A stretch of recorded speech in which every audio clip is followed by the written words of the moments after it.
বন্ধুরা, ফাল্গুনের রান্নাঘরে আপনাদের সবাইকে স্বাগত জানাই। আবারও চলে এলাম আপনাদের কাছে অন্য এক রেসিপি নিয়ে।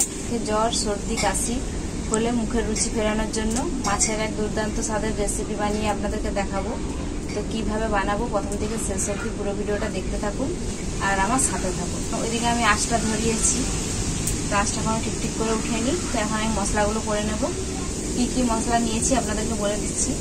কাঁচা লঙ্কা, কালো জিরে, গোলমরিচ, সাদা জিরে, ধনে, আর দেব কয়েকটা রসুন।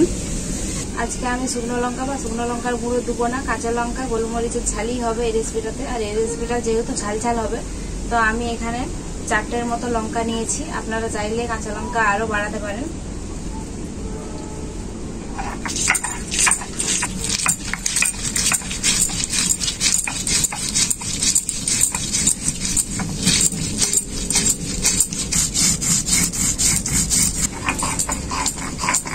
মশলাটা আমার খুব ভালো করে বাটা হয়ে গেল। এরপর আমি তুলে নেব। মাছের এই রেসিপিটার সাথে শাকও ভাজবো। এই শাকগুলো কিন্তু আমাদের ধান জমিতেই হয়েছিল। আমি আর আমার শাশুড়ি মা দুজনে মিলে এই শাকগুলো তুলেছিলাম। তো প্রথমে আমি শাকগুলোই ভেজে নেব। আমাদের এই জমির শাকগুলো কিন্তু খেতে খুব মিষ্টি। শাকটাতে আমি লবণ দিয়ে দেব। শাকটাকে ঢেকে খুব ভালো করে আগে সেদ্ধ করে নেব। ঢাকা খুলে দেখে নেব শাকটা কতটা সেদ্ধ হয়েছে।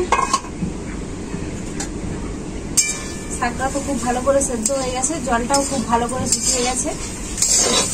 এখন আমি শাকটা তুলে নেব।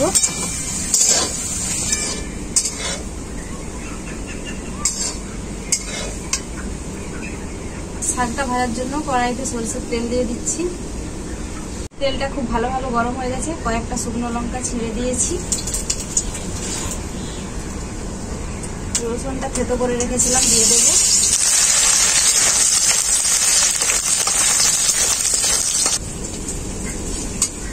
রসুনটাকে হালকা করে ভেজে নিয়েছি।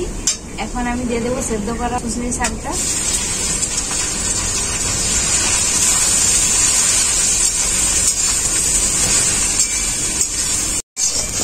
শাকটা আমার খুব ভালো করে ভাজা হয়ে গেছে। এখন আমি তুলে নেব। শাকটা কত সুন্দর ঝরঝরে করে ভেজেছি দেখুন। শাকটা তো আমার ভাজা হয়ে গেল। এরপর আমি মাছটা ভেজে নেব। তো কড়াইতে সরষের তেল দিয়ে দিচ্ছি। আমি কিন্তু এই রেসিপিটার জন্য রুই মাছই নিয়েছি। আপনারা চাইলে কাতলা মাছ, রুই মাছ এই 2 রকম মাছ দিয়ে এই রেসিপিটা বানাতে পারেন। ওইদিকে কড়াই তেলটা গরম হতে থাক। এখানে আমি মাছে লবণ আর হলুদ মাখিয়ে নিই। লবণ, হলুদ গুঁড়ো, খুব ভালো করে মাছে লবণ আর হলুদ গুঁড়ো মাখিয়ে নেব। কড়াইতে তেল খুব ভালোভাবে গরম হয়ে গেছে। মাছগুলো আমি এখন ভেজে নেব।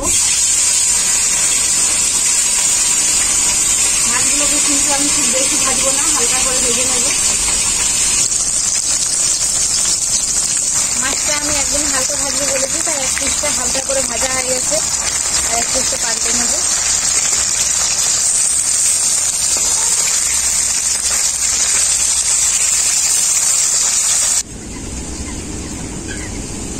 মাছটা 2 পিসটাই হালকা করে ভাজা হয়ে গেছে।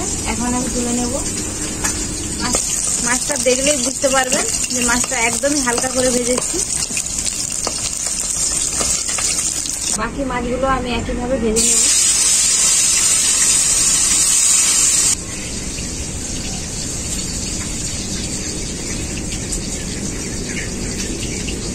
বাকি মাছগুলো আমার ভাজা হয়ে গেছে, তুলে নেব।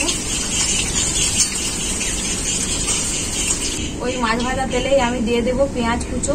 ওর মধ্যে দিয়ে দেব আমি লবণ,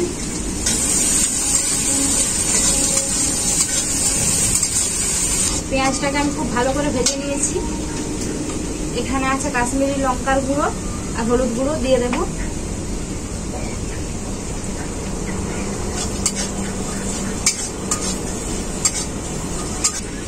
এরপর আমি দিয়ে দেব বেটে রাখা মশলাটা। কালো জিরে, সাদা জিরে, গোলমরিচ, ধনে, কাঁচা লঙ্কা একসাথে বাটা।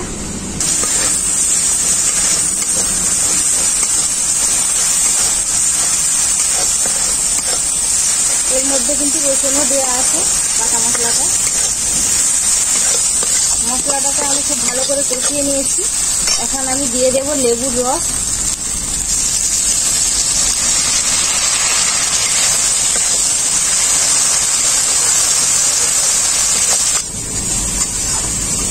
লেবুর রসটা দেওয়ার পর মশলাটাকে আবারও খুব ভালো করে কষিয়ে নিয়েছি। মশলার গা থেকে খুব ভালো করে তেল ছেড়ে গেছে। এই সময় আমি দিয়ে দেবো জল। খুব বেশি জল দিলাম না, এটা ঝোলও থাকবে না, গ্রেভিও খুব বেশি থাকবে না, শুকনো শুকনোই এই রেসিপিটা হবে।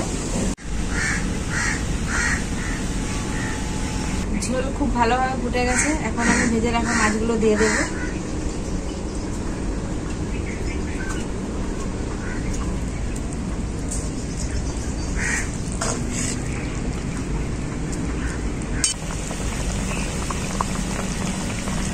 মাছের রেসিপিটা আমার এখন পুরোপুরিভাবে রেডি। আমি এখন নামিয়ে নেব।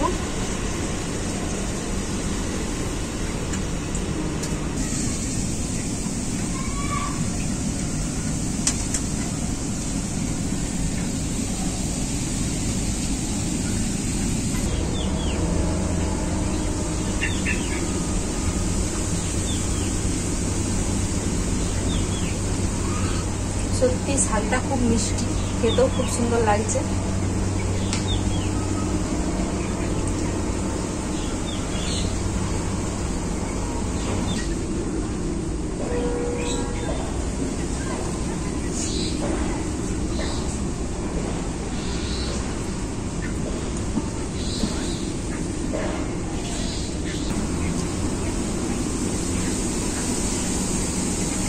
জ্বর সর্দি ঠান্ডা লেগে থাকলে এমনিতেই তো খেতে ইচ্ছে করে না, কিন্তু এইভাবে মাছের এই রেসিপিটা বানিয়ে দেখবেন, অনেকগুলোই ভাত খেয়ে নেবেন, বুঝতেও পারবেন না।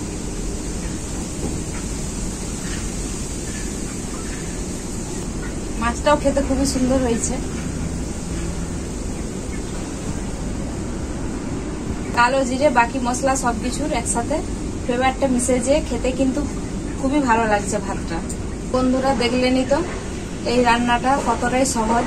রেসিপি কেমন হয়েছে আপনারাই কমেন্ট করে জানাবেন। ভিডিও ভালো লাগলে লাইক শেয়ার সাবস্ক্রাইব অবশ্যই করবেন। আপনারা ভালো থাকবেন, সুস্থ থাকবেন, নিজেদের খেয়াল রাখবেন। আবার দেখা হবে পরবর্তী ভিডিওতে নতুন কোনো রেসিপি নিয়ে।